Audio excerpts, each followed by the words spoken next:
Hey, this is Keith from Outlaw Speed Shop. Welcome to the Outlaw Point Series JDC Roll-Off Drags. Here's our point standings after round 2, week 3, and I'm expecting a little bit of a shakeup as we go into this finals round.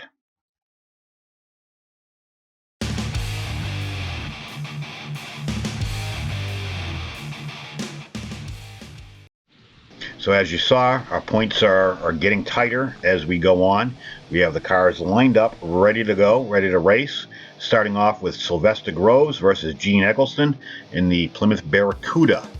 As always, the red dice is for the right lane. So red is right, purple is left. If you roll a 1 or a 2, you move 1 spot. You roll a 3 or a 4, you move 2 spots. 5 or 6, it's 3 spots. So, starting right out of the gate, the Camaro takes Gene to the house. Every round is a little bit different because the track changes, the cars change, the temperatures change, and this Camaro seems to have found the right setup to hook up right out of the gate. He is rolling high numbers while the right lane seems to be struggling with 1 spot. The Camaro takes it.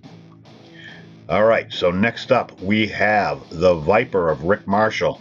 We have the 70 Roadrunner. The Roadrunner overall has been up and down.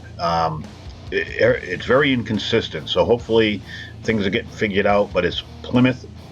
Plymouth products, Mopars, they have a lot of low-end torque. The Viper is a different story because it's a newer vehicle. It seems to have a decent upper end, where the 70 Roadrunner probably would have more of a high torque, lower top speed, and the Viper would be the complete opposite, which kind of is playing out here as the lanes break even. They are nose to nose at half track. The right lane takes a little advantage here, 1 car length going into the final 4 spots heading into the finish line, but the Viper jumps ahead at the line and will take it with that final roll, moving on to the next round. Now we have Flying Valiant versus SRS DIECAST. This is a tough one to call. I like both as far as the way they've been racing. The Chevelle didn't start off very good, but has been coming on strong as the weeks progress. The Challenger seems to be jumping out of the gate just a little bit. He's got a 1 car length advantage about the 120 foot mark, and now he's starting to open things up a little bit on that Chevelle. The Chevelle isn't done, but he's slowly losing at least 1 spot per roll. I'm not sure if there's enough time for him to make up that 3 car length advantage, and once again the Challenger takes off and now opens it up to 4. Dice has to stay in the container for it to count. He makes up, the Chevelle makes up a little bit, but the Challenger is at the end. Any roll will work. They both roll a 1. Challenger finishes first. Now we got Mario Skull Motors versus J x4 Racing. J x4 is in my 2-year-old custom restoration of a Javelin that I did. It's a Matchbox, and I put Hot Wheels wheels on it. Not one of my best works, but it seems to be actually doing really, really well in this series.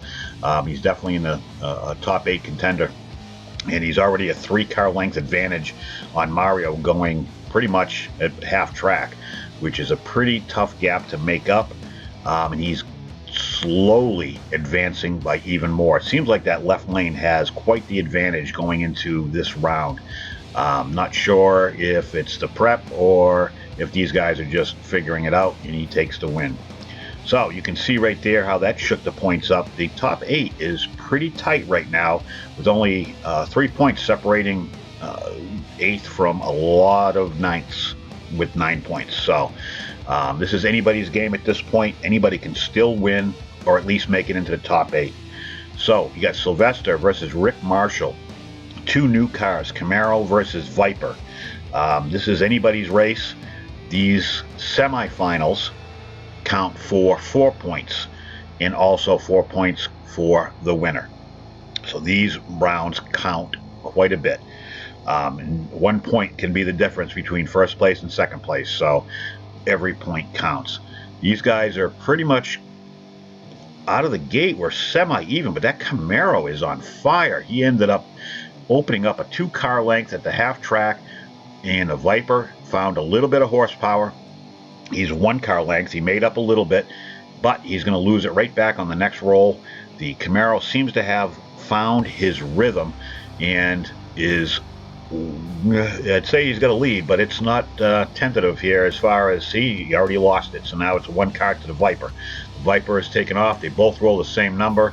The Viper will take it because he's at the last one. So, and that's that. The Viper goes into the finals. Now we got Flying Valiant right back with J/4 Racing. J/4 Racing has been hot pretty much consistently through this entire 3-week at this point series, while the Challenger with Flying Valiant is just coming on now.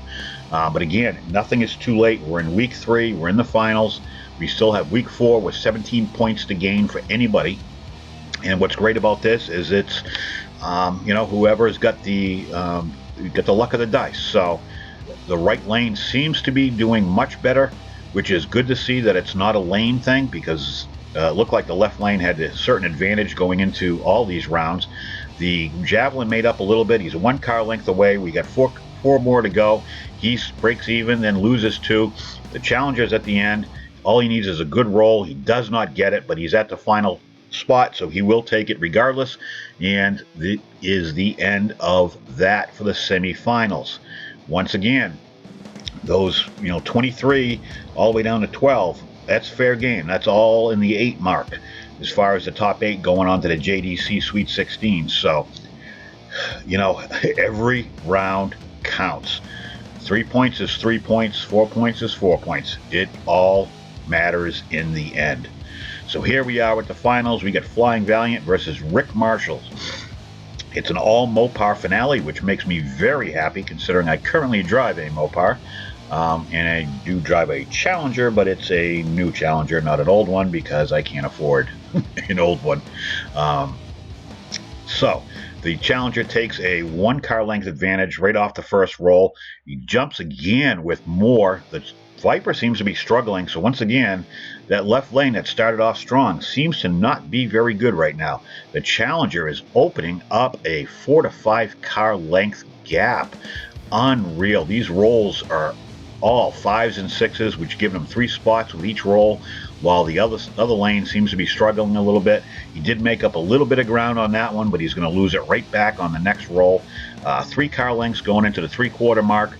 The right lane once again gets a decent roll. The Viper makes up 1 spot to a 2 car length advantage on the right lane, and that is it. He takes it with a 5, gives him 3 spots. Flying Valiant gets the win for week 3 of the JDC Outlaw Series roll-off drags. I am ecstatic that he won. I'm glad a Challenger won.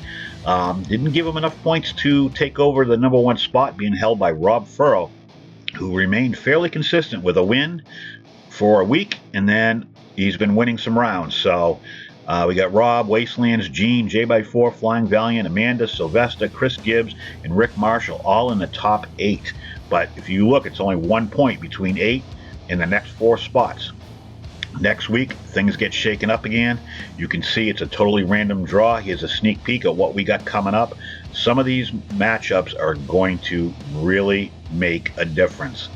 You got guys and gals that got really high points going against people that have nothing to lose. And all it takes is to go out the first round, and a lot of ground is going to get made up. So hopefully, I'm looking forward to a really great week for week 4. Once again, every Monday, Wednesday, and Friday. Those are your week 4, round 1, 2, and finals. This is going to be awesome. I'm really appreciative. Everybody watches, everybody who's participating, everybody who's talking crap behind the keyboard. Looking forward to it. Keep it up, and I'll see you on the next one.